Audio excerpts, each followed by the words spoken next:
जय हिंद प्यारे बच्चों, welcome back to my channel.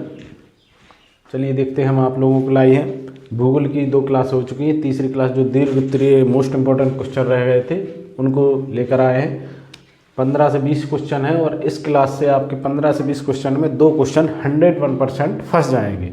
आप इन क्वेश्चनों को देख लीजिए और स्क्रीनशॉट ले लीजिए और स्क्रीनशॉट लेने के बाद नोटबुक पर उतार लीजिए और अपने बुक में हाईलाइट कर लीजिए और इनको 2 से 4 बार पढ़ लीजिए। अभी टाइम है 4 से 6 दिन का एग्जाम में, तो आप लोग इन क्वेश्चनों को 100% तैयार कर लीजिए। चलिए देखते हैं कौन कौन से क्वेश्चन है। पहला क्वेश्चन देखिए, भारत में जनसंख्या वृद्धि के प्रमुख कारण बताइए।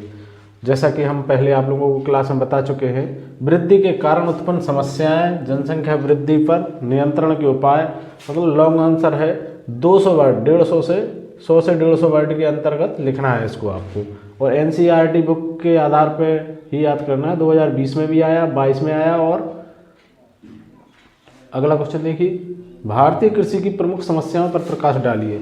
भारतीय कृषि में जो हमारे देश की कृषि है, जो पुरातन पद्धति की कृषि है, कृत्रिम पद्धति की नहीं है, इसीलिए इसमें बहुत सारी समस्याएं आती। आज भी कहीं कहीं ऐसे ऐसे क्षेत्र हैं जहां पर कृत्रिम संसाधन नहीं है। बैलगाड़ी से खेती होती है, ट्यूबवेल की जगह नहर, सिंचाई या प्राकृतिक वर्षा पर निर्भर रहते हैं। इनकी क्या समस्याएं हैं।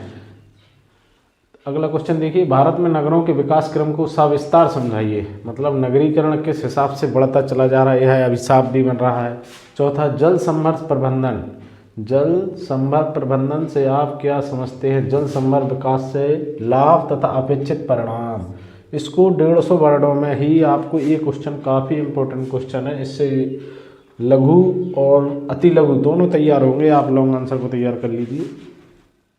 5वां क्वेश्चन देखिए, संसाधन संरक्षण क्या है? संसाधन मतलब जिन संसाधनों से इंसान अपनी उपार्जित आय या उत्पत्ति या उत्पादन बढ़ा सकता है। संसाधन जीवन जीने के ऐसे साधन जिनको हम संसाधन कहते हैं। ऊर्जा संसाधनों के संरक्षण के उपाय सुझाइए। जैसे प्राकृतिक ऊर्जा है, पवन ऊर्जा है, सौर ऊर्जा है। 6वां क्वेश्चन देखिए, इंदिरा गांधी नगर कमांड क्षेत्र किस राज्य में स्थित है? इंदिरा गांधी नगर कमांड क्षेत्र किस राज्य में? भारत में सतत पोषणीय विकास को बढ़ावा देने में इसका क्या योगदान है? इंदिरा गांधी कमांड। इस क्वेश्चन को भी देखिए। अगला क्वेश्चन देखिए, भारत में परिवहन के संसाधनों का उल्लेख कीजिए। परिवहन मतलब ऐसे साधन जिनके द्वारा एक जगह से दूसरी जगह जाया जा सके, उनमें से किसी एक का वर्णन कीजिए। 8वां क्वेश्चन देखिए, भारत में गंदी मलिन बस्तियां की समस्याओं का वर्णन कीजिए। या इसमें अथवा में एक क्वेश्चन, 2 क्वेश्चन अथवा में 2 वैसे आएंगे, तो करना तो 2 ही है। भारत में निर्यात आयात व्यापार के संयोजन का वर्णन कीजिए। देखो 2020 में भी आया ये क्वेश्चन। उन क्वेश्चनों को जरूर देखिए जिस पर एनसीईआरटी लिखा है। एनसीईआरटी मतलब एनसीईआरटी पैटर्न पे जो बुकें हैं उनमें से ये क्वेश्चन दिए गए थे। मानव एवं वातावरण के संबंध का वर्णन कीजिए। मतलब मनुष्य और वातावरण से क्या मेल जोल है। प्रवास से आप क्या समझते हैं? प्रवास मतलब जहाँ मनुष्य रहते हैं। प्रवास क्या समझते हैं? प्रवास के प्रकार तथा परिणाम। प्रवास कई प्रकार का होता है। हालांकि ये क्वेश्चन हम आप लोगों को क्लास में समझा चुके हैं। इसको दोबारा देख लीजिए और अच्छे से इसको तैयार करिए। काफ़ी इंपॉर्टेंट क्वेश्चन है ये। मानव विकास के उपागमों का उल्लेख कीजिए। उपागम मतलब जीवन जीने के वही संसाधन।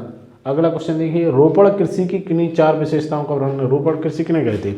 जो फसल हम पौध कहीं और लगाते हैं, उनकी फसल रोपाई कहीं और करते हैं। जिस प्रकार से धान है, गन्ना है और रोपण की प्याज है, ये रोपण की फसलें हैं। चाय है, मक्का है, मक्का नहीं चाय है, कहवा है, कॉफ़ी। द्वितीयक तथा तृतीयक आर्थिक क्रियाओं में अंतर स्पष्ट।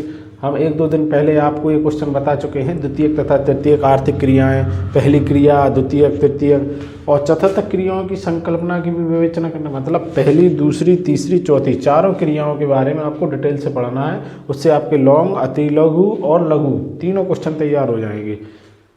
ये 2 क्वेश्चन ये हैं और 1-2 क्लास में पहले दिया है। 14, प्रशांत महासागर के प्रमुख जलमार्गों का वर्णन कीजिए। प्रशांत महासागर है जो ऑल वर्ल्ड में सबसे बड़ा ओशियन सी है, मतलब प्रशांत महासागर। उसमें से जो प्रमुख जलमार्ग हैं, किन किन देशों को जाते हैं, वहाँ से क्या व्यापार होता है, उनके बारे में डिटेल से वर्णन करना है। पत्तन से आप क्या समझते हैं? पत्तन समझते हैं जैसे पुलिस स्टेशन, रेलवे स्टेशन है जहाँ ट्रेनें रुकती हैं। पत्तन बोलते हैं जहाँ जहाज आके रुकते हैं। मालवाहक निपटाए गए नौभार के अनुसार पत्तनों के प्रकार बताइए। देखो ये शब्द है जो नौभार, इसका जरूर वर्णन पढ़िए। अनुसार पत्तनों के प्रकार बताइए। अगला क्वेश्चन देखिए, भारत में जनसंख्या के घनत्व के स्थानिक वितरण की विवेचना कीजिए। मतलब अलग अलग स्थानों पर अलग अलग प्रकार की जनसंख्या, कहीं घनत्व ज़्यादा है, कहीं बहुत कम है, मतलब कहीं बहुत घनी बस्ती है, कहीं नहीं है। इन सारे क्वेश्चनों को आप लोग तैयार कर लीजिए। अगर क्लास अच्छी लगे तो लाइक शेयर कमेंट करिए एवं वीडियो को चैनल को सब्सक्राइब कीजिए। जय हिंद।